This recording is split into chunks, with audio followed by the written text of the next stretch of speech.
So, okay.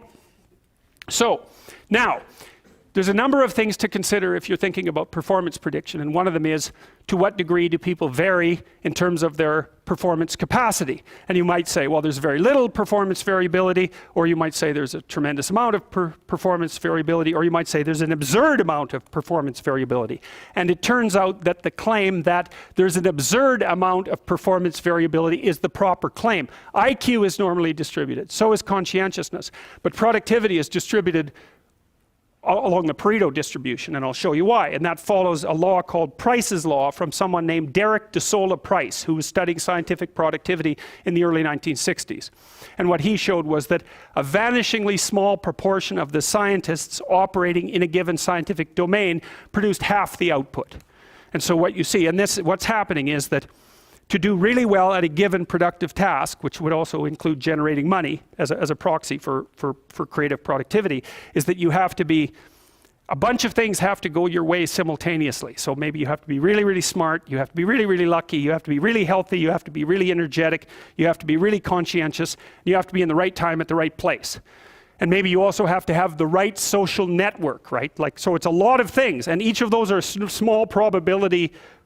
Each of those are small probabilities, and then if you multiply the small probabilities together, you get an extraordinarily tiny probability. And you have to have all those things functioning before you're going to end out on the extreme end of the productivity distribution. But if you do end up there, then you produce almost all of everything. So it's a tiny number of people that produce almost all of everything. That's Price's law. And technically it is, and I mentioned this to you before, it's the square root law. The square root of the number of people in a productive domain produce half the output. Right? So if you have 10 employees, 3 of them produce half the output. If you have 100, 10 of them produce half the output. If you have 10,000, 100 of them produce half the productive output. And so what that also means is that because there's massive variability in performance, you don't have to shift your ability to predict performance very much up towards being better at it to gain substantially on the positive side, because there's so much difference in productivity. And that actually happens to be also a function of the complexity of the job.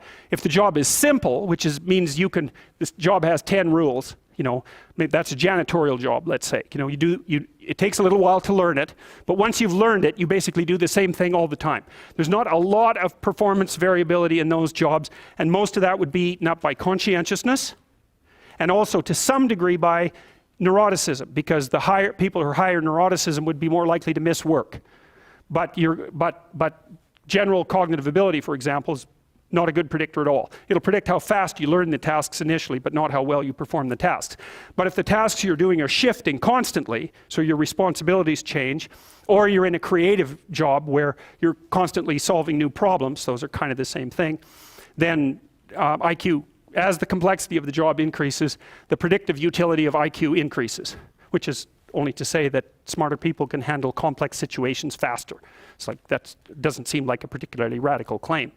So Price's law dictates that there's massive individual productivity differences between people, so increasing your capacity for predicting performance even by small increments has a huge economic consequence. That was established in the 1990s. The equations were first developed in the 1990s, and that's part of the reason that I started working on performance prediction tests, because I read the economics and I thought, oh my God, you can produce a test that costs $30 times, say maybe you have 50 applicants for the position, $1,500 to administer, and it'll produce increments of something like 30% of salary permanently for the person that you put in the position. So let's say you hire a $75,000 employee, and it increases their productivity by 30%, so we'll say roughly $25,000. You get a $25,000 return on a $1,500 investment every single year that person occupies the position. On average, that's 4 years. That's a $100,000 payoff for your $1,500 investment. I read that and I thought, oh, that'll be easy to sell. It's like, wrong. Even though the economic payoff was so massive. I told you the other impediments that emerged. But the arithmetic, or the capacity to produce these calculations, was established in the 1990s. And I'll show you the equations in a bit here. Okay, so we already talked about what a normal distribution looks like. That's the red line. And a normal distribution emerges as a consequence of chance processes. So we'll take a look at those here. All right, so here's a Pareto distribution. This is the distribution. Remember I showed you with the creative achievement questionnaire that almost everybody stacked up at 0? People have 0 creative output. The median person has 0 lifetime creative output. And then there's a tiny proportion that are way the hell out on the right-hand end of the distribution, right? Those are the people everything is cycling forward for them. And as they get more well-known, of course, they get more opportunities as well. So I'll just run this simulation for you, okay? And this shows you why the Pareto distribution emerges. Now you have to watch this quickly because it's a fairly fast animation. So here's what happens. Everybody starts out with $10. There's 1,000 people playing the game. Everybody starts out with $10. I have $1, you have $1. I flip a coin. If I get heads, you give me $1. If I get tails, I give you $1. We go around and we trade with everyone. Okay, so the first thing that happens when people start to trade is this. Normal distribution develops, right? Because some people lose and some people win. It's just like the Galton board that I showed you. Okay, so you keep playing. People start to stack up at 0. Watch. Because they lose 10 times in a row. Bang, they're done. The bottom graph is a graph of the entropy of the distribution, which increases as the game continues. Because at the beginning, it's maximally ordered, right? Everybody has exactly the same amount. Now it's being distributed. Same equations apply to the distribution of gas into a vacuum. Well, what happens? Now someone, there are people out there at the $50 range, or at the $60 range, at the $70 range. You keep playing it. Well, eventually what happens, if you play it right to its conclusion, is that one person ends up with all the money. So that's, to those who have everything, more will be given. From those who have nothing, everything will be taken. That's the law of economic productivity. It's called it's the Matthew principle. And it's actually an economic principle that was derived from a saying in the New Testament. I'll tell you some more about this on Tuesday, because I didn't get through all of it. I want to finish up the performance prediction lecture and show you a couple of things I didn't get to show you the last time that we talked. And then I want to do the closing lecture since we're done today. So we'll start with the performance prediction end. So I've been thinking more about this Pareto distribution issue because it's a really big deal, and it's difficult. It's still difficult for me to understand. See, I didn't really learn about this till about 10 years ago, which is quite a shock to me because it's such a fundamental phenomenon that it seems to me that it would have been addressed in my training somewhere along the way.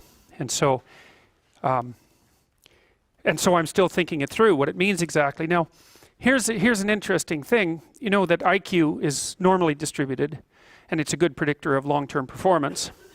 And conscientiousness is normally distributed, and it's a good predictor of long-term performance. And openness is also normally distributed, and it's a good predictor of creative behavior. But creative output is not normally distributed. It's distributed in this weird Pareto distribution that's indexed here. And I showed you that with the creative achievement questionnaire most specifically because that provides a really concrete example of it. So it looks like the capacity to think creatively might be normally distributed. That would be openness, say, and intelligence. But the consequence of that turns into this strange Pareto distribution. And the Pareto distribution with regards to creative achievement was best, the catastrophe of it in some sense is best indexed by the fact that, if I remember correctly, 70% of people who complete the creative achievement questionnaire, which indexes lifetime creativity, score 0. So, and 0 is a strange number. 0 isn't like other numbers. And the part of the reason for that is that it's difficult to do anything with nothing. So, if you buy a stock and the price sinks to like 2 cents a stock, you're still alive. But if the price sinks to 0, you're done, right? That's it. The game's over. And that's the thing about 0. When you're hit 0, or maybe when you're at 0, the game is over. And so there's these weird barriers to moving forward in life. And you see this, there's a poverty trap that's sort of like this too. Like if you're so broke that you can't keep up with paying your bills, it's really, really difficult to get out of that because you can't get a bank account, for example, and you can't pay your rent. And there's economies of scale that you can't take advantage of because you don't have any money at all. And so you can't get going in the game. And then, so there's the problem of starting out with 0, which is a big problem and very difficult to get out of. And then there's the problem of falling to 0 if you are in the game, because when you fall to 0, then it's very difficult to get going again. And so now I want to show you something about how trading games work. so I think we closed with this last time, but so this is a graph that shows you how a monopoly game starts, roughly speaking. But you could say this is how you would set up the world if you wanted perfect equity, if you wanted everybody to have the same outcome. Everybody would have the same amount of money. In this case, it's $10, and so it's dollars along the bottom axis, and it's number of players along the left-hand axis. And you can think about this as a monopoly game. Everybody starts with the same amount of money, and then you start trading randomly. And you know, if you have $10 and you're trading $1 each trade, if you have enough people, some unlucky person is going to end up with $0 after 10 trades.